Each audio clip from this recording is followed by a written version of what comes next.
what were you doing before the pandemic hit? Okay, yeah, definitely. Pre-COVID, I was hired on at OSIsoft to initiate their global webinar program. So there really wasn't a digital event experience going on at a consistent basis within the organization. And so that's what I was hired on to help start. And I began hosting a series of weekly digital events for the demand generation team to help move leads and prospects down the funnel into an evaluation stage. So this included webinars that focused on a variety of different stages for leads and prospects depending on where they were at in the funnel. For example, I would take thought leadership topics that over encompassed a variety of different industries and use that as content that would be for like top of the funnel audience members, and then lead them down to different industry solution focused topics that were more pertaining to their company. And then from there, those who attended that, I would invite them to see an online demo of our software service so they could see like how it would really impact their company specifically in a real life scenario. And that's really helped with lead and prospect acceleration, and also provided some additional content for our sales team to speak and discuss with their contacts with on a regular basis. And it's been very, very successful. And it's been a great experience because I've been able to engage with people all around the world and find out exactly like what challenges they're facing within their industry and within their region. That's great. Thanks for sharing that. And one of the insights you've shared with me in the past when we've spoken is you have this very unique way of offering webinar content, example, the demo webinars to people who've already engaged with some other content before. So that way you're nurturing them in a disciplined fashion. Can you share a little more around that? Oh, most definitely. Yeah, so the whole plan with the webinar program is to nurture our audience through digital events.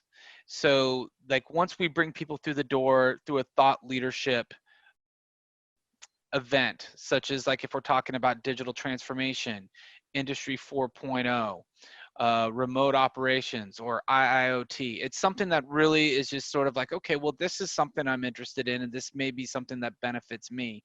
And then it's like, well, hey, you want to learn more? Let's take you down. Why don't we invite you to this next conference or next event we're having that really focuses on what your company is facing today, if whether they're in oil and gas, whether in power generation, whether they're in water or wastewater management. Anything that would really focus on, okay, this is a topic that I'm interested in. Okay, let's see how this topic pertains to your industry. And then from there, like if the interest continues to evolve, we go, well, let's take you into seeing a live demonstration of how this would affect your company. So you begin to develop a virtual funnel of events that really narrow down the interest of each individual, and then begins to kind of bring someone from not just a curiosity stage but to an evaluation stage.